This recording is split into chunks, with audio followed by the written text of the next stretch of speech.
Guys, it's Jen from Dizzy Quilter. I'm here today to show you how to make my glowing flowering snowball. I made this using the AccuQuilt flowering snowball die that they just sent to me this week. I saw it, and as you know, I like to change things up a little bit when I work on them. So this sample block was made with Kona, let's see, I can't read with my glasses on. Kona Indigo is what that is, I think. Or it might be navy. I think this is actually navy. This is a cotton couture plum, and this is Kona pickle. If you, that's because that's what I have in my stash. I knew I wanted these colors, but I didn't know, I didn't have the Kona color that I wanted. So if you want to do it in all Kona, it's Kona navy, Kona raisin, and Kona pickle. Isn't it nice that it just stays there for me? I don't have to hold it up. So we're going to work on this today, and I have coming out on the AccuQuilt blog later this year. I have a whole pattern using this block and some setting blocks, which I'm not going to show you today, that are very exciting. But keep your eyes peeled on the AccuQuilt blog and follow me on Jen Strauser at Instagram, and I will definitely tell you when my glowing flowering snowball quilt comes out. But isn't that so pretty? And this is a flange. So we can work with the AccuQuilt dies in different ways and make it look really different and not be locked into like, oh, I have to just make it one way. This is what I did, and I am in love. So here we go. I'm going to show you how I made it. Okay, to make the little skinny bias strips, we do need to use a ruler and rotary cutter. And I'm sorry, I know we're all here because we're huge AccuQuilt fans. Sometimes you got to break out that rotary cutter and do a little bit of work. Trust me when I say it's worth it. So I cut out a 12.5-inch square because that's the size of my favorite square ruler. If you have a different size, make it at least 10-inch square or larger, whatever you've got. But you want to be able to cut a nice long bias. Now I've already made my block, so this is the other half of my, actually I cut out 2 squares because ideally I'm going to be doing a whole quilt. So you want to make your first line, cut your first line on the 45-degree angle. Now on my Creative Grids ruler, the 45 is here. So I just, if we pretend this is a square, I lined up my 45 and then I cut it near the middle of the square. This gives me the longest bias strips that I can get, and that's where I like to work. Now for the strip, we're going to cut a 5/8 inch strip. And again, I apologize. Please don't hate me, but if you follow my work and you're here because you saw a picture of this block, you already know that I tend towards excessive behavior. So we just hold our ruler down. If rotary cutting is tough for you and it wobbles when you're cutting, I've had a lot of experience. You're going to line up 5/8 is 1 notch beyond 1/2 inch because we want to make sure that the flange on the block is really, really narrow. So if you tend to, your ruler wiggles, I mean, I like these Creative Grids rulers because they have, well, this is really old. They have these little grippy dots so things don't slip, but it's not grippy the whole length, so I really can see very well. I've tried other rulers that are kind of foggy, and those bother me. If you can't hold the ruler in the middle and keep it straight, start at the beginning. Cut a little bit, and you can stop. Don't move the ruler or the fabric. Keep cutting. And when you go back, you can feel where the hole is in the fabric. And you can hear when it starts cutting again. Just reposition your hand to hold the ruler. Nobody said that you have to go all the way in one fell swoop. If that's hard for you, don't do that. Quilting is supposed to be fun, not frustrating. I say, as I make you cut 5/8 inch strips on the bias. So what we're going to do is we're going to take these over to the iron and press them in half. So I'm at my ironing station where I have a wool mat a pressing mat that I really like to use. If, just in case you're curious about wool mats, if you are thinking about putting a wool mat on top of a dresser, which is what I've done, it's lovely, it's very nice and stable, you are going to be sacrificing the surface of your dresser. This is the second one I've had that I've done this to. It does, the steam from my iron does destroy the varnish top of the dresser. Now, I am certain there are ways to prevent that. I don't care, and I don't bother. I don't have dressers in my studio that I love and that I bought because they're nice. I have the dressers that nobody else wants that I want because they're nice and strong.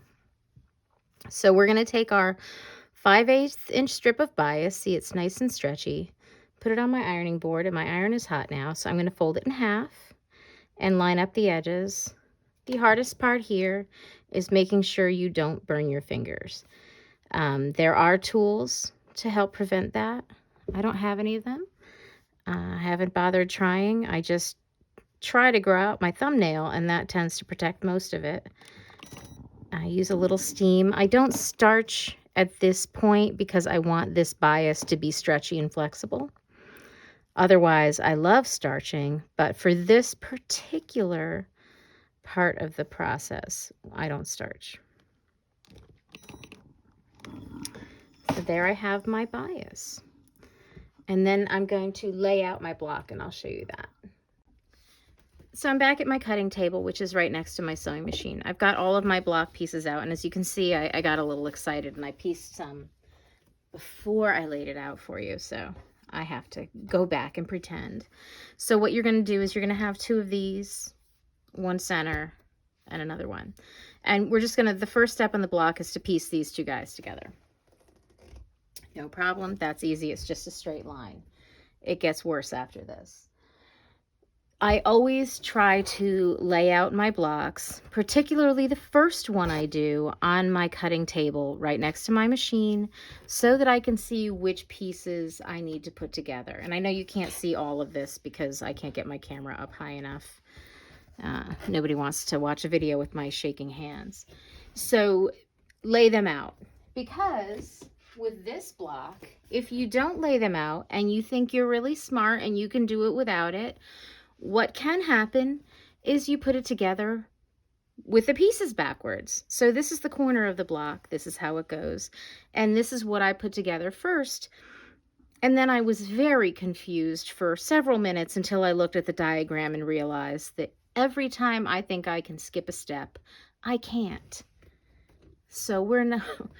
This time for you, I'm going to be good, and I'm going to tell you that this helps me every time I do one of these, an AccuQuilt project, especially because when I do my projects, I tend to deviate from the written instructions. And so here's the insert that came with the block.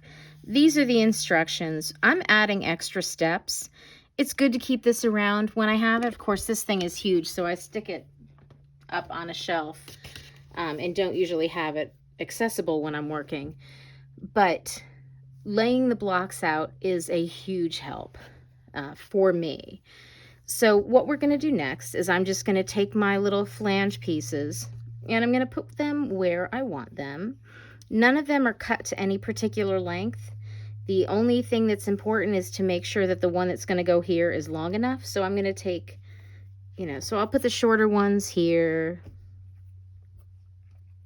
And these ones are nice and long, and I've got an extra because I demonstrated pressing. So I'm just going to have them kind of laid out. Nothing is really important at this point. So then I'm going to think about my plan of attack. Since these guys are going to go last, we'll just set them aside for right now. I am going to pin my pieces in place, and I want to, my order of operations here is going to be stitch this side, and then stitch this long side. And I was thinking about it this morning, and I don't really want to have a little bit of flange here, but that would mean I'd need to end the flange here and turn it under and then start it here with another turn under, which would give me a little bit of a lump. So what I'm going to do is just let the flange be on this part too. Nobody's gonna, I'm not, you guys are the only ones who know that wasn't my original plan. So I'm going to start with this piece here. And what I'm going to do is kind of loosely pin, and this is going to feel like a little bit of extra work because I'm going to go over and I'm going to pin it twice. But sometimes you need that extra little step just to keep things in place. And you could decide after you've got the flange pinned to the base that you want it on to actually go to your machine and sew like a really narrow seam allowance, like 1/8 of an inch, just big stitches to baste it down. That's up to you. I don't want to do that step, and I'm not gonna. But if you find that things are getting wiggly, definitely do it. Okay, so the next step is to attach this piece over here. Whoop. And this is curve piecing, and if you haven't done curve piecing before, that's okay. Curve piecing is so much easier than it looks. It is one of my favorite secret weapons to make people think I'm a wizard. So what we're going to do is we're going to match up. You can see I've got, maybe you can't see, my plum piece here and my navy piece here, and they really just match up perfectly. I'm going to put a pin in to secure them. I'm just going to disregard that other pin. Let it sit there. And I'm just going to keep going. And what we're going to do here is we're lining up all the raw edges. And there's a nice notch here. One of my favorite parts about the AccuQuilt system is the knots on the curves. So I know as long as I line those notches up, I'm going to get a beautiful seam.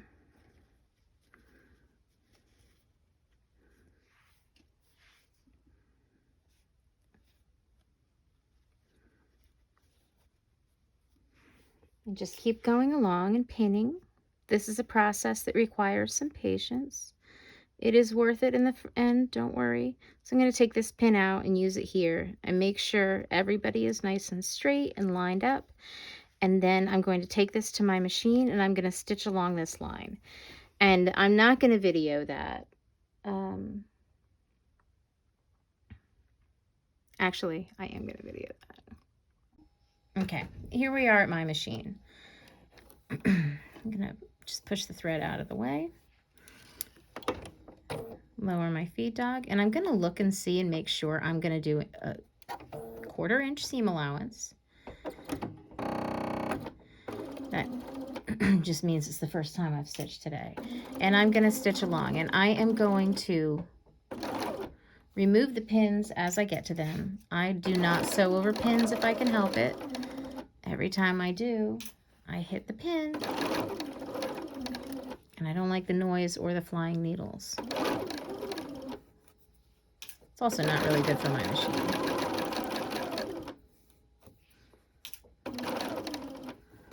All right. Every once in a while as I go around the curve, I lift up my presser foot to make sure that there's no bulk here. And you can see as I'm doing the curve, there is a little bit of bulk over here. And all you have to do is lift up your presser foot and kind of gently readjust the fabric and guide it where you want it to go.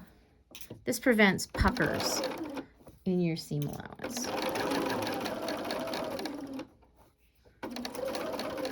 All right, and I'm going to take a little back stitch here.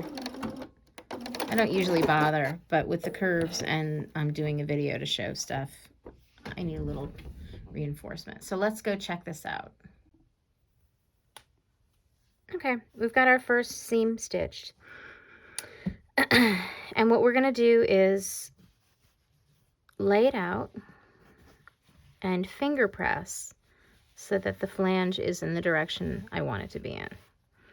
And then I'm going to give it a quick steam press. I'm going to go to the back. I'm going to press it that way too. I am an overpresser. And then also I'm going to hit it with a little spray of starch. I love starch.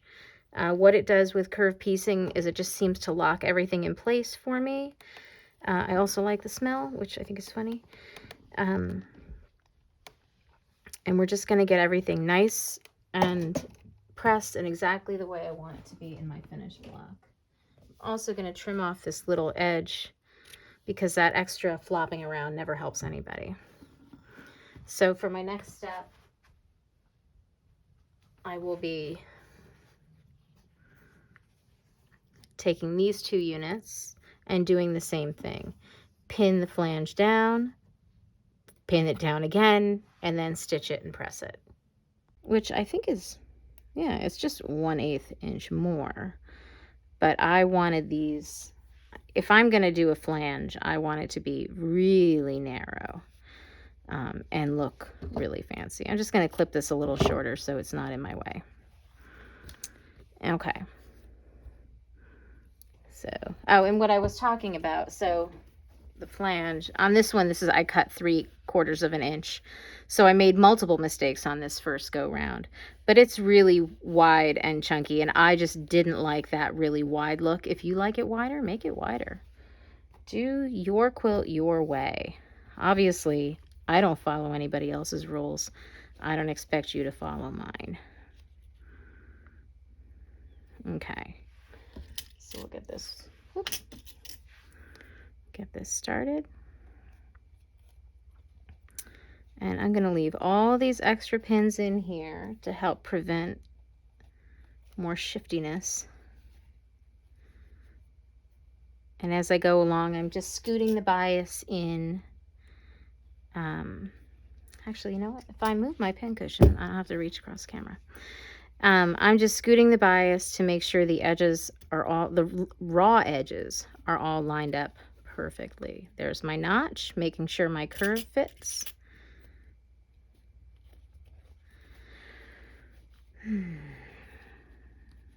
All right.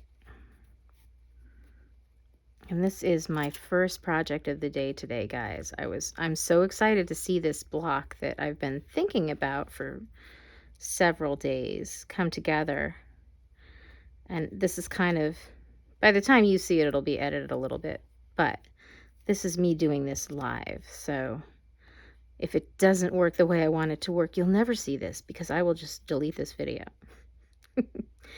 But I think this is going to be gorgeous.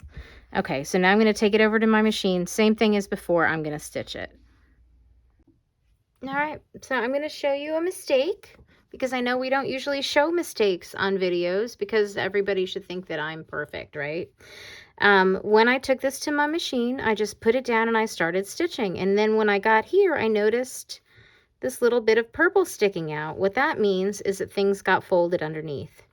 And I know it can be really frustrating to make mistakes, especially when you're really close to the end of your project, and I can't put my hand on my seam ripper, and I'm ready to see what this finished block looks like, but I screwed up.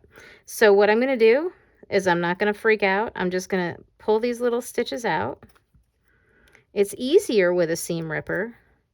Also easier if I clean my studio. But clearly I'm not wasting my time with that. I have sewing to do. But these little snips that I have are not only pretty, but multi-purpose. So if you make a mistake, don't worry about it. Everybody makes mistakes. It's not a big deal, and it's not something to get upset about. Seam ripping is part of sewing. I think in garment construction, it's a major part of it because sometimes you sew things together to hold them in place. I don't do garment sewing, but I have heard. All right, so now when I go back to stitch this again, I will poke at this, but not when you guys are watching, and get this last little bit of thread out. It's because, of course, I backstitched and screwed up right from the front. I am going to repin that. And then I will just make sure that when I lay it on the machine that I've pulled the base out. The other thing I can do, because I usually do stitch with most of the bulk on the top. The other thing, if that is a consistent issue for you, sew it from this side. But again, you always have to make sure that everything is flat. And I tend to run my hands under it and make sure, and I'll be more careful with this seam. But just so you know, if you make a mistake, I do too, you're in good company. All right, here it is, correctly stitched. And, you know I turned the video off, but it was seriously like, added an extra 30 seconds to my process, maybe a minute. Nothing to get really worked up about. But if you have a problem, if that is something that happens to you continually, first of all, try doing it a different way. And second of all, you're going to get really good about checking underneath as you go along. Okay, so my block is coming together. I love it. I'm trying not to scream on video and act like an adult, but it's not easy. I am going to put this one last flange on and join my two pieces together and then show you what the finished block looks like. Corners break pins. Let's see, I've got a little bit of fullness there, which makes me think somebody's not lined up right. No, there. Oh, yeah, okay. I've got it lined up. So you want to make sure that you've got your edge of your blue. I can barely see it. I'm sure you can't see it on the video at all. Make sure that you've got things lined up properly. You want your seam lined up with this seam, not with the end of the flange. And I'm going to skip ahead here and, well, not skip ahead. I'm going to go to this end and secure the end. Line it up and make sure everybody's lined up perfectly, and then go back. Sometimes it's annoying when things are flopping around. Okay. Pin at the middle here with the notch.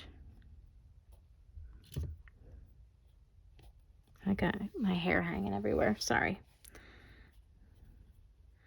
You can see my hair is still wet. I was so excited this morning that I didn't bother drying my hair before I came in here and decided to do this video.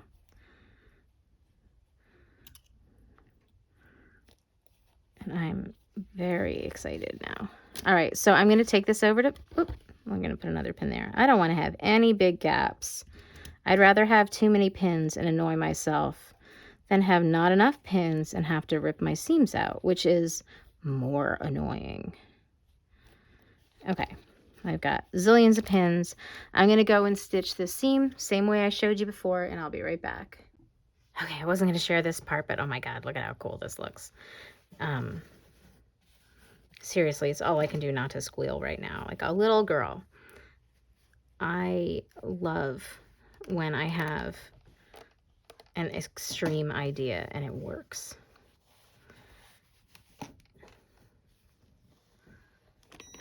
All right, so you can see, yeah, you can see it.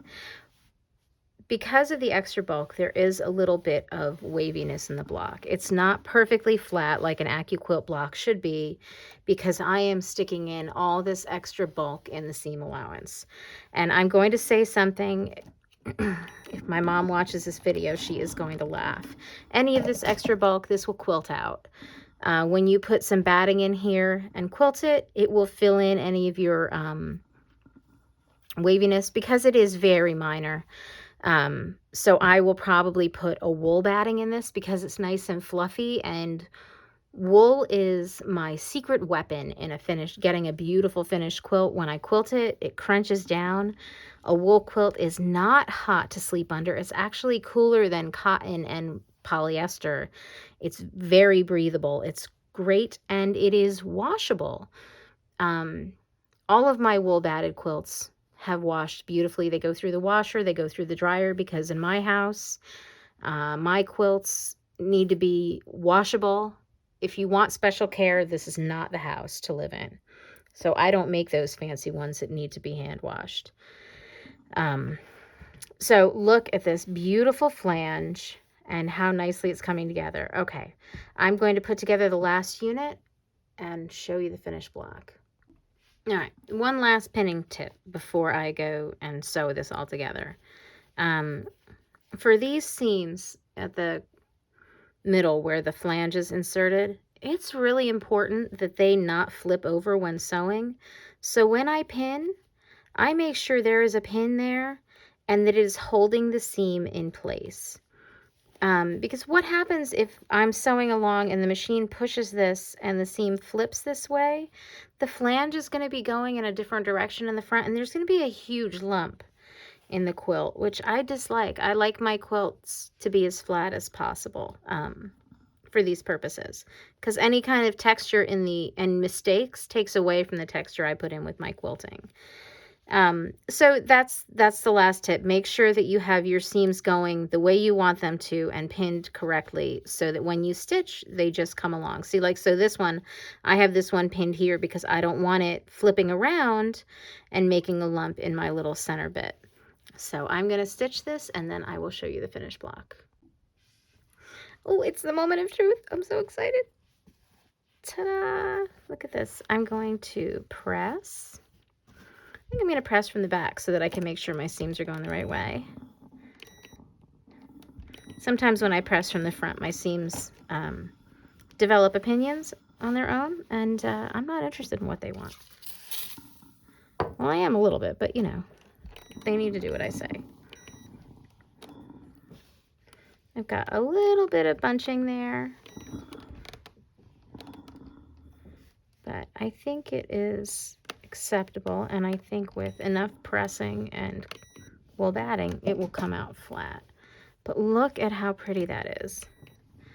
Take that little loose thread off.